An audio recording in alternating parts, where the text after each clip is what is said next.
मेहता के साथ, जिन्होंने बॉम्बे स्टॉक एक्सचेंज में काम किया हुआ है और उनकी सब्सिडियरी कंपनीज में भी काम किया हुआ है। तो आज हम उनसे बात करेंगे कि कैपिटल मार्केट इंडस्ट्री में किस तरीके से हम काम कर सकते हैं।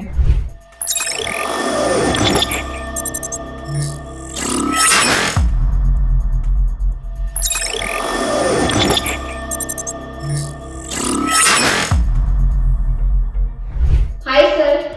Hi Ina, how are you? I'm good sir. Sir, can you please give a brief introduction about yourself? Sure. So my name is Nikhil Mehta. I am a qualified company secretary, and additionally I hold CFA and MBA degree. Currently I am working with India International Depository IFSC Limited as a Chief Regulatory Officer and Company Secretary.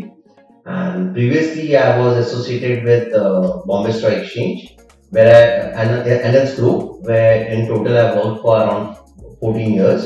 तो sir क्या आप हमको बता सकते हो, अगर कोई company secretary जो कैपिटल मार्केट इकोसिस्टम में काम कर रहा है और कोई दूसरे इकोसिस्टम में काम कर रहा है, मान लीजिए मैन्युफैक्चरिंग इकोसिस्टम में काम कर रहा है या इंश्योरेंस इकोसिस्टम में काम कर रहा है, तो इन दोनों में डिफरेंस क्या होगा? की हाईलाइट कैपिटल मार्केट इकोसिस्टम की क्या है? मैं इसमें ये बोलना चाहूंगा कि जो एक पर्सन है, अगर वो कैपिटल मार्केट इकोसिस्टम में काम करता है तो वहां पे क्या एक रेगुलेटरी अम्ब्रेला के नीचे you come under regulatory embed in the sense, जैसे डोमेस्टिक साइड अगर बोलेंगे तो सेबी है और इंटरनेशनल साइड बोलेंगे तो अपने एक यूनिफाइड रेगुलेटर है अभी आईएफएससी जोन में, जिनका नाम international financial service centre authority है। तो अगर आप एज अ कंपनी सेक्रेटरी एक इंडियन कंपनी में काम कर रहे हो जो डोमेस्टिक साइड पे है, तो मे बी आप रेगुलेटरी एम्बिट के अंदर नहीं होंगे, आपको नॉर्मल जो कंपनीज एक्ट के कंप्लायंसेस है वो आपको केटर करने रहेंगे।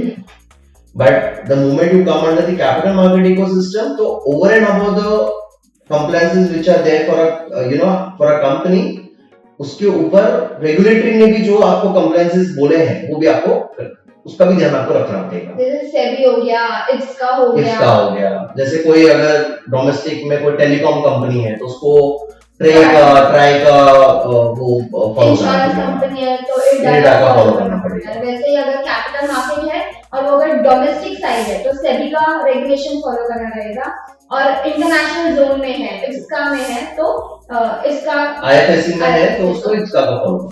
राइट। तो सर आपने तो दोनों में काम किया हुआ है, बीएससी में काम किया हुआ है which is a domestic company जो डोमेस्टिक जोन में है, और इंडिया इंटरनेशनल एक्सचेंज में भी आपने काम किया हुआ है जो आईएफएससी जोन में है। तो डिफरेंस क्या है डोमेस्टिक जोन में और आईएफएससी जोन में?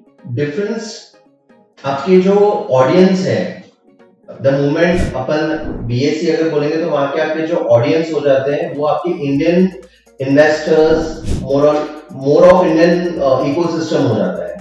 बट द मोमेंट हम इंटरनेशनल जोन की बात करते हैं तो आपके जो इंटरनेशनल आपका जो टारगेट ऑडियंस है वो इंटरनेशनल इन्वेस्टर्स होते हैं, आपका जो रिक्वायरमेंट है वो भी चेंज हो जाता है। सो मेजरली वो एक डिफरेंस है।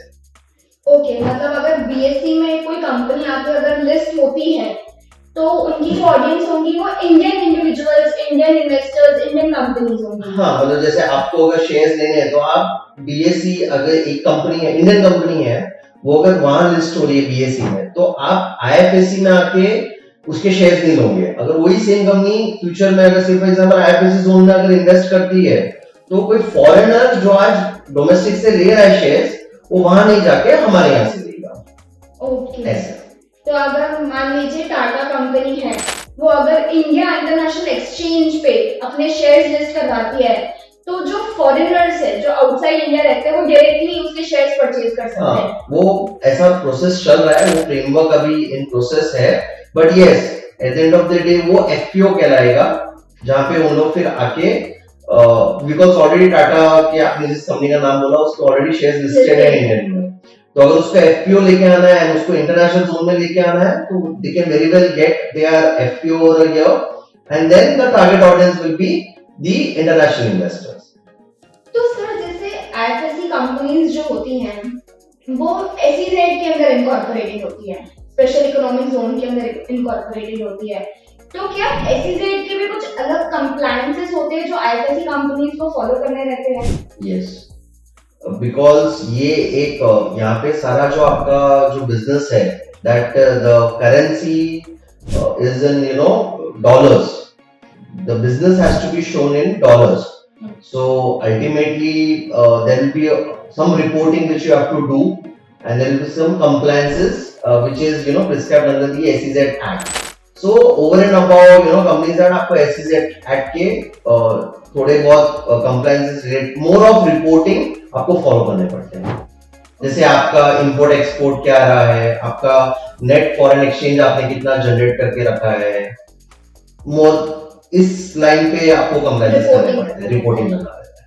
ओके सर, आपने लास्ट 7 सालों से गिफ्ट सिटी में आप काम कर रहे हो, आपने काफी सारे ट्रेनीज को ट्रेन किया होगा, एम्प्लॉइज के साथ काम किया होगा, तो आप क्या एडवाइस देना चाहेंगे उन लोगों को जिनको या तो गिफ्ट सिटी में काम करना है या फिर कैपिटल मार्केट इकोसिस्टम में काम करना है?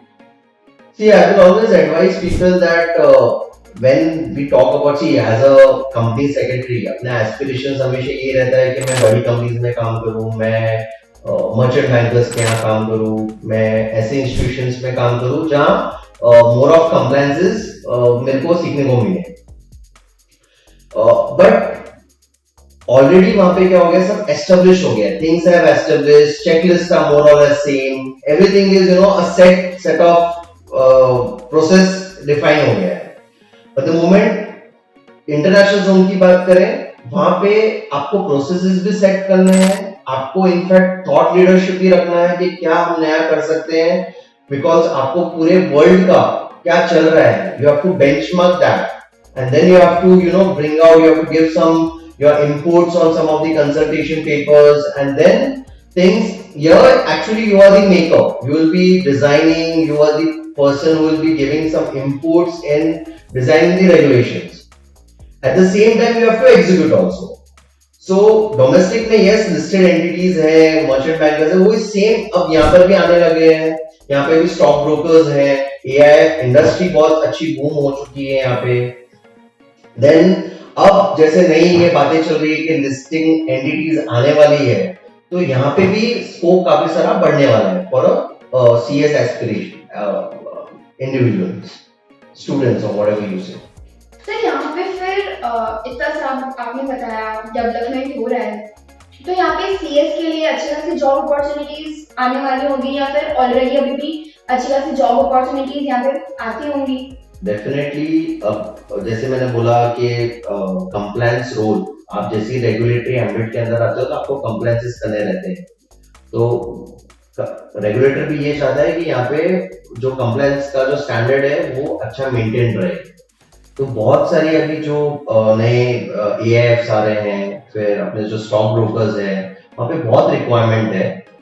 ऑलरेडी काफी सारे लोगों ने ये IFSC जोन को अपना फोकस एरिया बनाया है, बट स्टिल डिमांड इतनी है कि अभी भी वैकेंसीज है.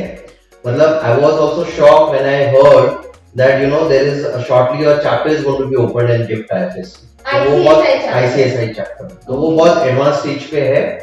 So that itself is a testimony of showing that a lot of people are participating and working and thinking of working in GIFT IFSC companies which are situated in India.